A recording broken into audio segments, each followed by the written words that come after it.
Partia Demokratike, aleatët e saj dhe qindra simpatizantë të tyre sapo kanë nisur në këto momente protestën kombëtare përpara kryeministrisë. Sali Berisha e ka cilësuar këtë si revolta qytetare kundër regjimit të Edi Ramës, duke paralajmëruar se kjo betejë mund të çojë në rrëzimin e qeverisë ose në shuarjen e opozitës. Deputeti Gjin Gjoni paralajmëroi mundësinë e incidenteve, por e hodhi përgjegjësinë te qytetarët. Policia ka mobilizuar 1400 efektiv për fshirjen e NEA dhe ka bllokuar disa rrugë në Tiranë, ndërsa pjesa e fasadës së kryeministrisë u blindua me veshje metalike. Jo vetëm kaq, por edhe pema e vitit të ri te kryeministria u hoq. Detaje këto që të bëjnë të mendosh se ndoshta kjo protestë në minutat në vijim mund të përshkallëzojë në tensione dhune. Më herët ambasada amerikane lëshoi një njoftim sigurie për qytetarët amerikanë, duke këshilluar shmangjen e zonës dhe ndjekjen e udhëzimeve të policisë. Edhe pse tubimi po nis paqësisht, situata mund të percipitojë shpejt.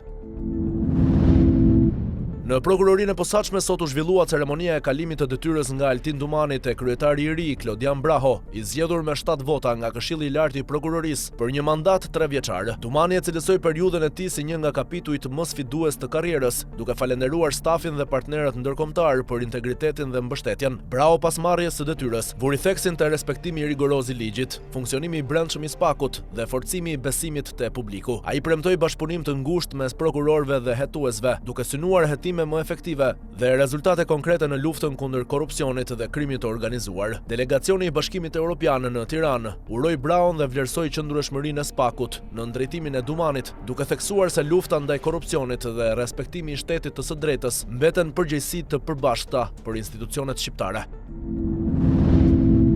Seanca gjyqësore ndaj ish-presidentit Ilir Meta është shtyrë për shkak të ndërrimit të avokatit mbrojtës, të Ema Çokut. Gjykata ka vendosur që seanca e radhës të zhvillohet më 12 janar, në orën 14:30. Meta ndodhet në paraburgim që nga 21 tetori 2024 nën akuzat për korrupsion pasiv, pastrim parash dhe fshehje të pasurisë, ndërsa SPAK mbylli hetimet më 28 korrik dhe dosja u dërgua për gjykim në fund të gushtit. Çështja përfshin aferën CESDIA, lobimin e LSI-s në SBA dhe hetimin pasuror. Me të njëjtat akuza përballet edhe ish bashkëshortja e Metës, Monika Kryemadhi, si edhe 3 persona të tjerë, Piero Xhixho, Fatime Kryemadhi dhe Ema Çoku. Vendimi për kalimin e dosjes për gjykim do të merret nga gjyqtarja Irena Gjoka, ndërsa çështja ndodhet aktualisht në fazën e seancës paraprake.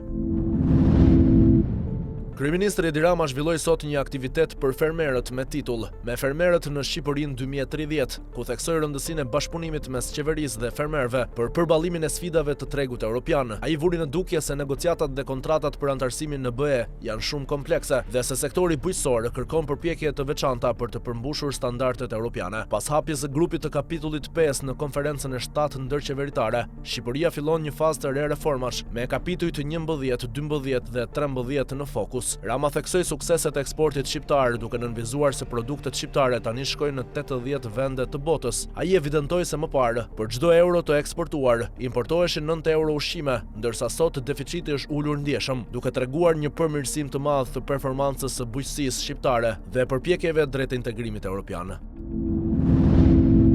Një incident i rënd ka ndodhur më 22 dhjetor në Vlorë, ku pronari i një lavazhi i cili rezultoi të ishte polic bashkiak, bashkë me babain dhe vëllain, dhunuan punonësit e Inspektoratit të Mbrojtjes së Territorit IMT dhe efektiv të policisë gjatë një aksioni për lirimin e hapësirave publike. Gjatë ndërhyrjes, një efektiv u godit me grushte dhe detyrohet të qëllojë në ajër për të shpërndar personat. 3 të përfshirët, Irfan Dalipaj, 58 vjeç, Drisild Dalipaj, 27 vjeç dhe Fabio Dalipaj, 23 vjeç, u ndaluan nga forcat shqiponja. 2 punonjës të policisë u dërguan në spital, jashtë rrezikut për jetën. Grupi hetimor i prokurorisë dhe AMP vijon veprimet për sqarimin e plotë të rrethanave të ngjarjes, ndërsa policia thekson rëndësinë e respektimit të ligjit dhe mbrojtjes së punonjësve të shtetit në kryerjen e detyrës.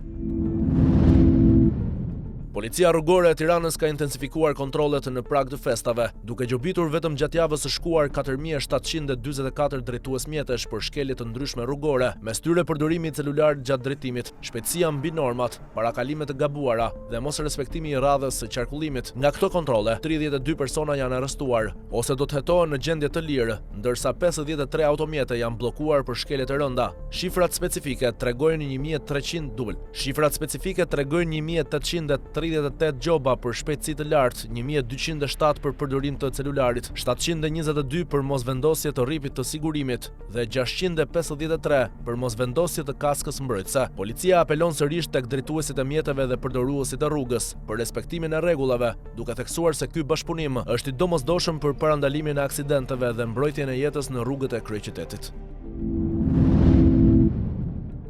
Forcat e sigurisë së Kosovës pritet së shpejti të pajisen me sistemin antitank të prodhimit gjerman, Panzerfaust 3, duke forcuar ndjeshëm kapacitetet mbrojtëse të vendit. Burime nga Ministria e Mbrojtjes konfirmojnë se procedurat për blerjen e këtyre pajisjeve janë përfunduar dhe dorëzimi pritet të realizohet në periudhën e afërt. Ky sistem do të rrisë aftësinë e njësive toksore për të përballuar kërcënimet e blinduara. Zhvillimi vjen një javë pas njoftimit për marrëveshjen 3 vjeçare me kompaninë amerikane AM General për blerjen e artillerisë mobile Humvee Hawkey 105 mm, e cila do të modernizojë artillerinë dhe do të rrisë mobilitetin operacional të FSK-s. Autoritetet kosovare nënvizojnë se këto investime janë pjesë e planit afatgjatë për transformimin dhe modernizimin e FSK-s, duke u përputhur me standardet e NATO-s dhe duke kontribuar në sigurinë dhe stabilitetin e vendit. Administrata Trump po tërheq gati 30 diplomat karriere nga postet e ambasadorëve dhe pozicione të larta nëpër botë, duke synuar të riformësojë qëndrimin diplomatik të SBA-s me persona që mbështesin plotësisht agjendën Amerika e para. Largimet, që prekin kryesisht diplomatët e emëruar gjatë administratës Biden, do të hyjnë në fuqi në janar. Afrika është kontinenti më i prekur, me 13 ambasadorë që do të largohen, ndërsa ndryshime janë parashikuar edhe në Azi, Evropë, Lindjen e Mesme dhe Amerikën Latine. Zyrtarët nënvizojnë se diplomatët nuk humbasin vendet e punës, por do të rikthehen në Washington për detyra të tjera. Shqipëria nuk ka ambasador të emëruar nga Trump. Ambasada drejtohet nga ngarkuara me punë, ndërsa ambasadorja e fundit Yuri Kim ka dalë në pension të parakohshëm. Lëvizjet kanë ngjallur shqetësime mes ligjvënësve dhe sindikatave të diplomatëve, duke nxitur debate mbi ndikimin e politikës presidenciale në shërbimin e jashtëm amerikan. Raportet të inteligjencës nga 2 vendet të NATO-s tregojnë se Rusia po zhvillon një armë të re të dizajnuar për të shkatëruar satelitët, duke përfshirë rrjetin Starlink të Elon Musk, që përdoret gjerësisht nga Ukraina për komunikime dhe shënjestrime të armëve. Arma mund të lëshojë qindra mira predha me dëndësi të lartë për të çaktivizuar satelit në orbitë të ulët, por rrezikon dëme kolaterale për sistemet hapësinore të tjera, përfshirë ato ruse dhe kineze. Qëllimi i Moskës është të kufizojë supermacinë hapësinore perëndimore, një element kyç për mbështetjen e Ukrainës në betejë. Ekspertët dyshojnë në mundësinë e funksionimit të armës pa shkaktuar kaos orbital, ndërsa autoritetet ushtarake nuk përjashtojnë zhvillimin e saj. Komanda hapësinore franceze dhe kanadeze vënë në dukje rrezikun e veprimeve ruse në hapësirë, ndërsa Putin ka deklaruar se Moska nuk synon armë bërthamore orbitale, megjithse veprimet ruse janë konsideruar të rrezikshme dhe armiqësore.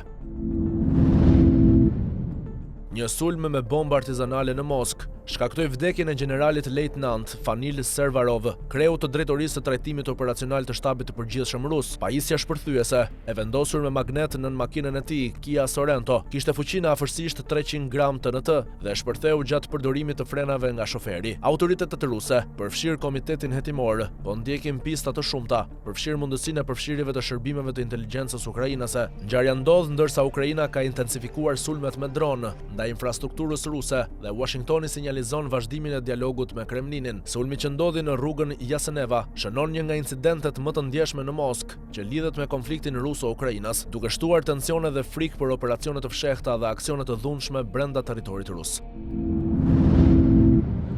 Trajneri i kombëtares shqiptare Silvinho ka folur për mediat braziliane mbi përgjegjësinë e tij në rast se Shqipëria arrin kualifikimin për botërorin 2026. Ai do të ishte i vetmi trajner brazilian që përfaqëson vendin e tij në eventin madhor. Silvinho përshkroi Shqipërinë si një vend të sigurt dhe në zhvillim, me qytete të bukura dhe kulinari të shkëlqyer. Ai vlerësoi lojtarët, shumica e të cilëve aktivizohen në kampionate të forta si Italia, Spanja dhe Anglia, dhe theksoi rezultate pozitive të kombëtares gjatë 3 viteve të fundit. Gazetari brazilian bëri batuta se Silvinho mund të bëjë i famshëm më shumë se Dua Lipa në rast kualifikimi. Trajneri u përgjigj me humor se ndoshta mund të bëjnë edhe një duet me këngëtaren shqiptare. Shqipëria do të luajë play-offin kundër Polonisë më 26 mars dhe në rast kualifikimi do të përballet me fituesin e çiftit Suedi-Ukrainë në finale.